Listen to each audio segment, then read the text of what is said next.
What it is, what it do, what's happening. Salute, salute, salute, man.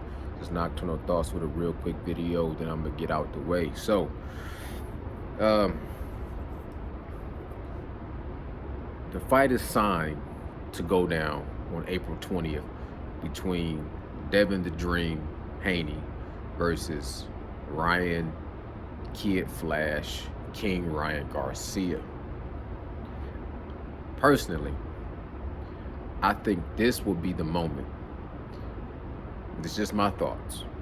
But this can and this has the potential to be the moment for Devin Haney to have his Floyd Money Mayweather type of performance. You know, ever since Floyd retired, you want to see the next Floyd. And the closest thing to it kind of was Shakur and Devin Haney. Shakur Stevenson and Devin Haney. Shakur had the defense. Devin Haney was under the tutelage of Floyd Mayweather Sr. So you've seen, you know, some different styles that mimicked Floyd, period. But he hasn't had that breakthrough moment, for me at least. He hasn't had that breakthrough moment where I say, man, you know what, that is a Floyd Money Mayweather like performance. But he did have a great performance against Regis Prograis. Dominant, put on a hell of a spectacular performance, you know what I'm saying? Words can't express. But it still did not, you know, it was there, it was close, but it wasn't right there where you say, what, he can take over the sport of boxing, he could be the face of boxing, he can, you know what I'm saying, you know what I mean.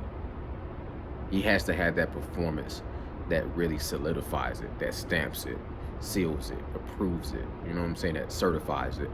And Regis Prograis was close, very, very close. I think Ryan Garcia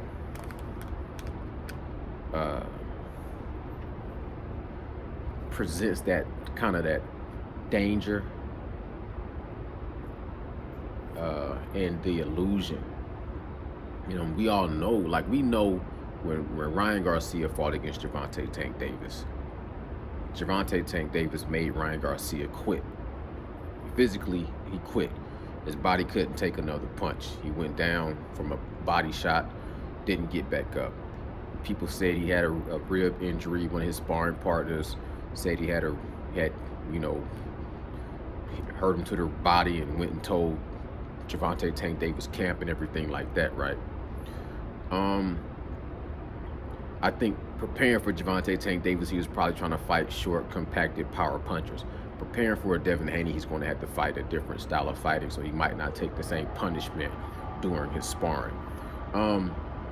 But we all know that he quit physically. I feel like the style of Devin Haney could possibly make Ryan Garcia quit mentally. But Devin Haney also can stop Ryan Garcia. I could see him making him stop in the corner, or I could see him breaking him down. The power that Devin Haney displayed against Regis Prograis, I feel like he's just going to add on top of that with the confidence, with the skill, with the power, with this, you know what I'm saying, really settling down more into the weight class. I think he's going to bring in even a little bit more sharp power. And when I say he can have a Floyd Money Mayweather type performance, the only performance that I've seen Devin Haney have so far close to a Mayweather, besides the Regis Prograis domination, was him fighting against Lomachenko. And I say that because it's knowing the style of Lomachenko and his background, who he's fought and who he's made quit and who he's lost to. And then looking at, you know, him going up against Devin Haney, it reminded me sort of Mayweather versus Castillo. It was so close of a fight. It was controversy. People thought that Floyd Money Mayweather should have rematched him, and he did rematch him, and he cleaned up that work. He kind of made it look like he was the dominant fighter to settle that. The only time Floyd ever rematched another guy was later into the future when he fought against Marcos Maidana, and he had to fight. He fought him twice, even though I don't think that was totally necessary. The first fight, to me, he won clearly, but he went ahead and decided to rematch that, and he fought him twice. Regis Prograis fighting Lomachenko twice, I don't think would make as much sense, even though that fight was very close and controversy. But that's the closest thing I could say that he had to a Mayweather fight. I want to see him have the type of Mayweather fight that Mayweather had against Chico Diego Corrales, against Jose Luis Castillo. Jose Luis Castillo. I'm sorry, I probably butchered his name. It's been a while. But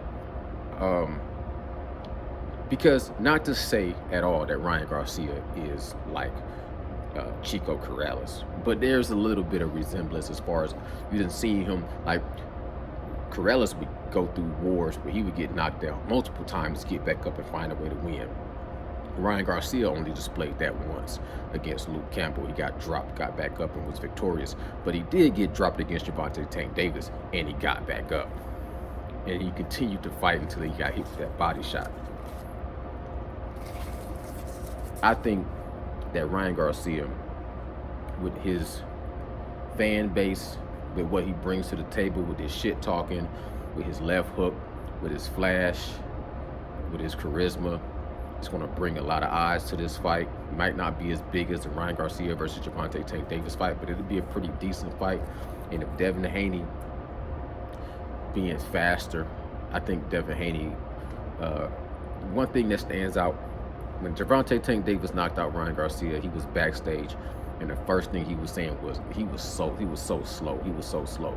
Ryan Garcia gives the illusion of being fast with that shoe shining TikTok videos that he do, but I think he's just uncoordinated to where his feet don't, match up to his hand speed, so that slows you down. I don't care how fast your hands is. If you got slow feet, you slow.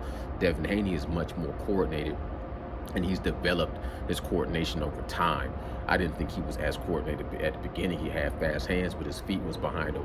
Then I started seeing him work on his footwork got better, but then he wouldn't sit down on his punches as much, and then he kind of started bringing it all together. And now he's getting to be more of a complete fighter. He might not ever be like a spectacular knockout fighter, but I think he has that kind of power that can catch you with shots that you don't see coming. He can catch you, with punches that are startling and obviously can knock you down. And I think that Regis Prograis is tougher than Ryan Garcia.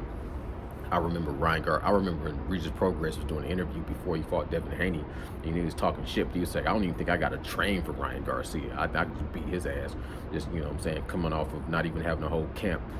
Now, Ryan Garcia is younger, still more in his prime. Regis Prograis was not in his prime, but I just think he's all around tougher. I think he got more power, but it's, I don't know. I'm not going to compare Ryan to Regis Prograis as much. I think that Ryan presents some dangers. Devin is going to take away his weapons. I think he's going to handicap him. But Ryan Garcia does have a way he can win. First of all, I got a puncher's chance. But you never know. This is boxing. It's the theater of the unexpected. Anything can and will happen. But if Devin Haney has a perfect plan and he executes it perfectly and he brings out his arsenal and he's on point and he's sharp and he's strong and he's fast and his reflexes on point, I think he can have a Mayweather type of fight against Diego Corrales. And if he does that, that's even more dangerous looking at the future of a fight between Gervonta Tank Davis and Devin Haney. Now, is that going to happen? I don't know. Those are just my thoughts so far. Y'all let me know what y'all think in the comments below. Is Ryan Garcia more deadly than I'm giving him credit? Will he go in there and make it a tough, close fight? They supposedly in the amateurs 3-3, and it's the final game 7. This is the one that coming for the blood. This is the one that really matters, and blah, blah, blah, blah, blah. I think Devin Haney has just made leaps and bounds of improvement on his skill and his craft since the amateur days. Even in his, professional days, I've seen him mature through the Lores and the Lomachenkos and Ryan Garcia fell in love with his power, in my opinion, and he didn't look too great against Tago. He didn't look too great against Duarte. He's training with DJ. We'll see what he can put together, but he presents all the right elements to make this a great fight for Devin Haney to really shine. But for all the Ryan Garcia fans, I'm not counting him out. He has the ability to have his Oscar De La Hoya moment as well. But y'all let me know what y'all think in the comments below. This is Nocturnal Thoughts, man. Salute, salute, salute. Wow.